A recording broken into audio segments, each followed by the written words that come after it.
everyone, welcome back. Thomas and Kress here again on TK Talks. Today we'll be talking about something very interesting, and I think it'll be very beneficial to you guys and towards us as well. So Tom, I'll let you with an introduction. Go ahead. So welcome back to podcast number 3. Excited to see all the feedback on the most recent ones, and we've been adjusting and getting new equipment every single time, so it's only going to keep getting better. And yeah, today we're going to be talking about 5 lessons we learned in college so far. As Division II student athletes, we've learned a lot, and we're going to be seniors next year, we're juniors. It's crazy, time flies, and we have learned a lot, so we're going to share some insight with you guys. Well, the first thing we'll start off with, and I think, Tom, we can really agree on this one, is time, right? Time is limited, and time moves so fast. So how do you recommend and what do you recommend to make the most of time? As I said in the last podcast, scheduling. In order for you to make the most out of your time each day, you have to look at your day in advance and see how you could use each block of, let's say, 30 minutes, for example, to your benefit. And that comes with, all right, schoolwork can be a main part, trading, journaling, and watching YouTube, and just relaxing too, because obviously it's all about balance and stuff. But yeah, I would say scheduling for sure. Yeah. How about yourself, Chris? I would say scheduling, yes. And to tweak that a little bit, when you first start off, doing something like 30 minutes could be a little challenging. It could be intimidating and difficult at the same time. So I would say don't stress that. It's all about just starting. Even if you write down one thing, you know what, I'm going to wake up today and go to the gym. You may not be able to put a time because, when we all start off with something, it's not the best, right? So I would say just, in addition to scheduling, don't get mad at yourself. Understand that you're still learning, and just take incremental steps towards your goal. And what would you say the second thing is, Tom? As you just said, goal. I would write down goals in a notebook or anything. If you write down, it's honestly, it may be scientifically proven, but it makes you work towards it much more in a written down format. I would say even do weekly goals. So you can do weekly goals, you can do daily goals, monthly, you can do any type of goals. As long as you have some type of things that you're aspiring to be, like, for example, our Project 50, we had a goal of 50 days and we just completed it. It kind of pushed us every single day to complete the challenge.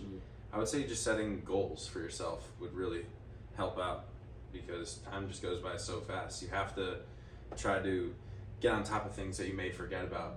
So having goals can remind you.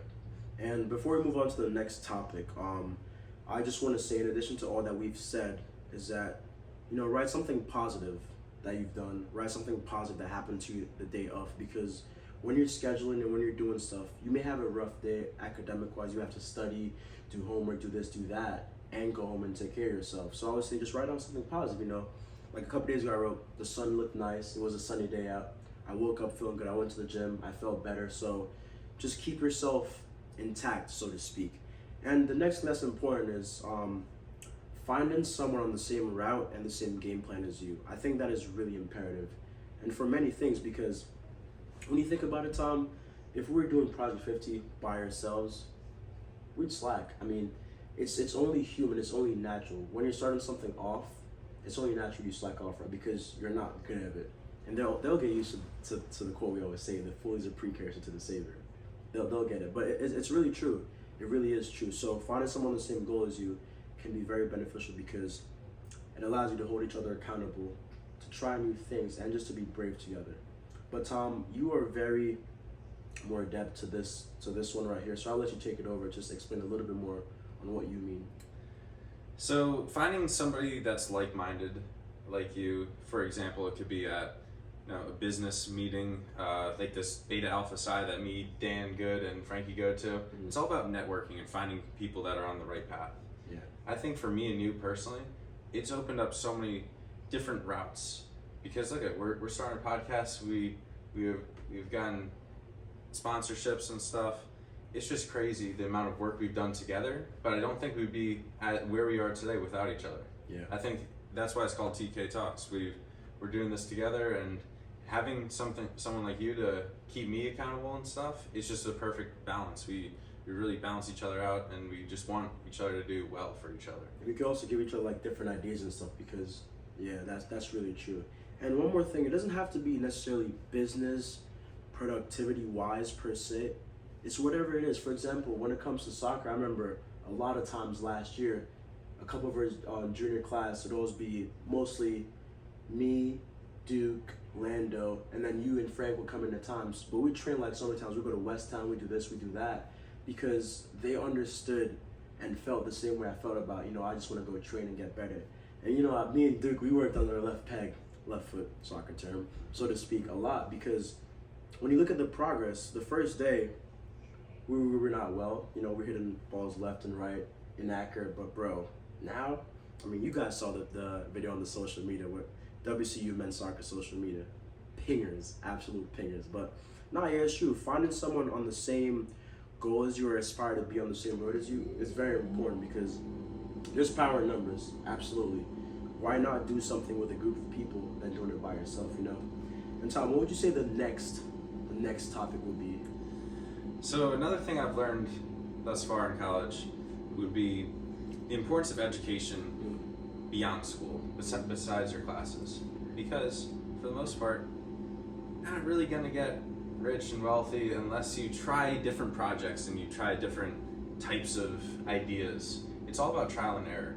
It's never just as simple as it is in a textbook for the most part. You learn on the job, and there's so many great free stuff out there. Twitter, YouTube, even Instagram, Discord, all these different types of things that are just free, just communities of people that are posted, and you can just watch on your free time. And with technology nowadays, you can watch it anywhere. Why is that important, Tom? Because school only teaches you need to be a well-rounded individual. You have to know a lot of different topics, and you have to also try out new things that you normally wouldn't do. You have to step out of your comfort zone, like how we are on podcasts. We've learned so much already just about editing, different types of things that we can post on YouTube and YouTube Shorts that we're getting into. Yeah. We're still the fool in this stage. We're not really sure. This is only our third podcast. Imagine when we're on 20, we're gonna have all different types of things. So yeah, I think we just have to keep trying new things out. Yeah, and I would say just versatility with that is very important, because the more you can be diverse in what you do, your conversations and stuff along those lines, then it can be even better, honestly, because when you think about education as a whole, right? You go to school, okay, so we're going to school for business, we're business majors, right? We learn stuff about our major specifically, but that does not mean we know everything about business. That does not mean we know the ins and outs of maybe the science department, or you can always learn something different from someone else. And the importance of education, Tom, honestly, a lot of the stuff we overlook, especially our writing class, and I would just want to give writing some praise. A lot of times as university students, we go to writing class, it's like, why am I doing this? I don't want to do this. I'm just doing it for the grade per se. But the thing to think about with writing is another form of thinking. Thinking is very important. Thinking allows you to act effectively in the world. It allows you to make effective decisions. It allows you to process and make logical decisions, right? Because if you're not thinking, then what are you doing? You're more moving off impulsive and emotional decisions. So if you could think about things correctly, process things, summarize, and listen, those are the keys you get from those things. So I would say that's really important, because look at us now, the more we can better articulate ourselves here in front of the camera and be better at certain things, it helps out a lot, and it's better for the future. It helps you out in your career, because everywhere you go, you have to write to some extent, whether that's on paper, whether that's through just how you carry yourself. It's very important. I think it's slept on at times, honestly. Mm-hmm. Yeah, I agree with you for sure.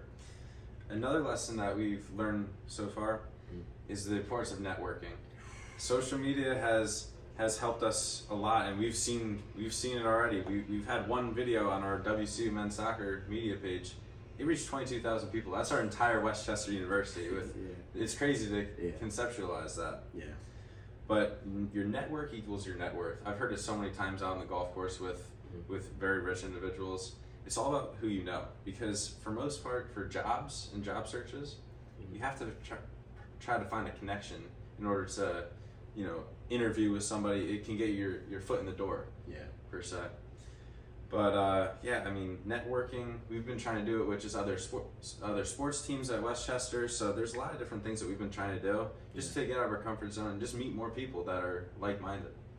Additionally, to add on to the networking part, Tom, I completely agree. Obviously, it is very important because let's say I have a new car, right? I have a brand new car. I don't know too much about this car brand. Maybe I was a BMW guy, now I'm an Ivy guy, right?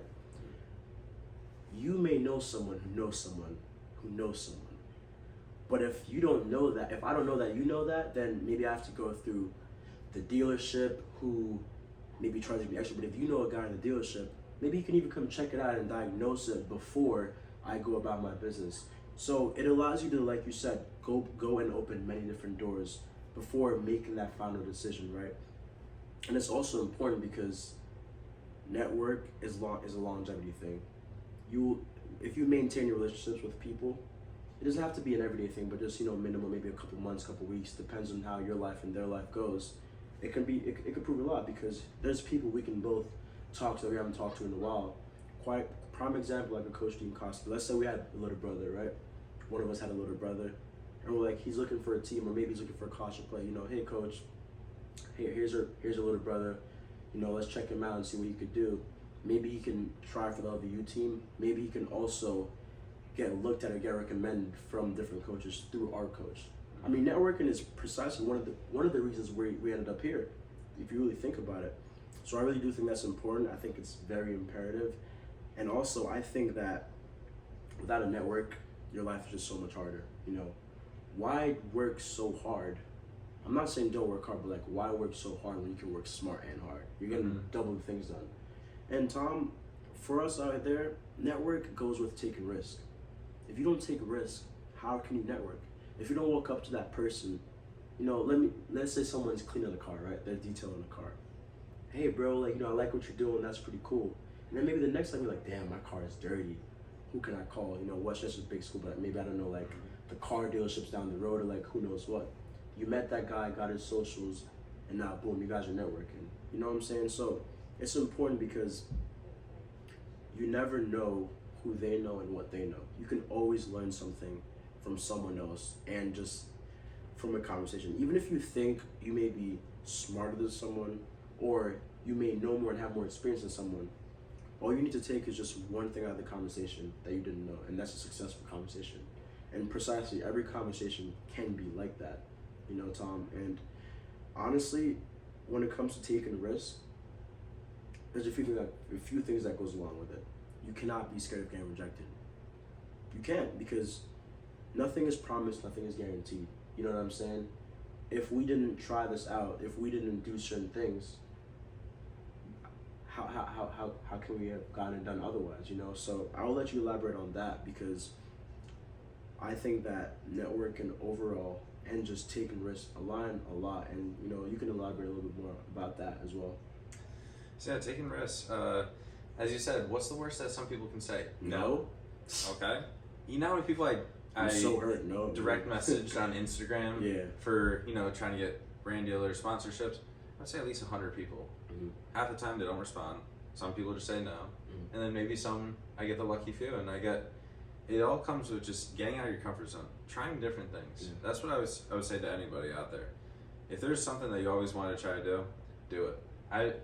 I want to do for the summer. I have a goal where I want to try to fish. I fished a little bit when I was younger, but I haven't in a while. And just putting a goal like that to try something new, it's just good. And I would suggest everybody to start setting goals and maybe try to schedule. See how that changes your life for 1 week. Yeah. I think it would relieve a lot of stress out of most people. And speaking of stress, bro, I mean, even me personally, when I first started scheduling, I was like, man, it just seems like so much, why am I doing this? But what we don't realize is, as university students, we are gonna think and sometimes overwhelm ourselves regardless.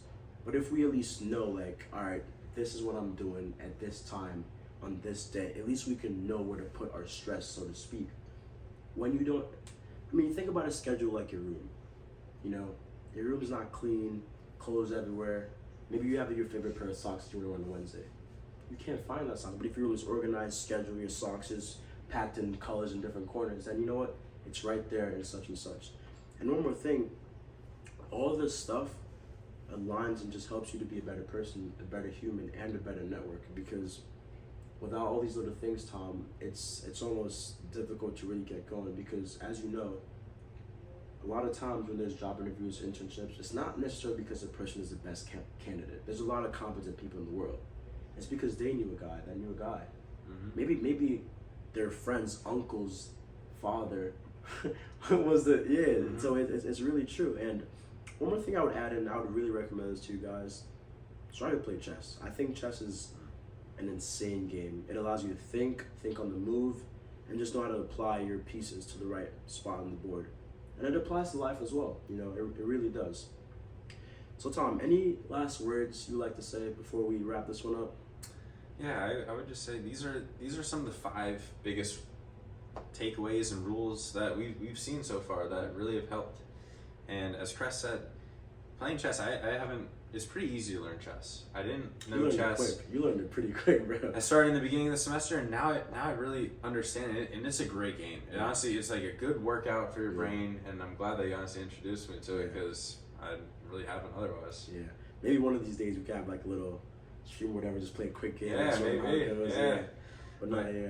Yeah, that's podcast 3. We appreciate everybody watching, and drop WCU in the comments if you made it this far. I haven't seen it last video, but like and subscribe. Yeah, like and subscribe.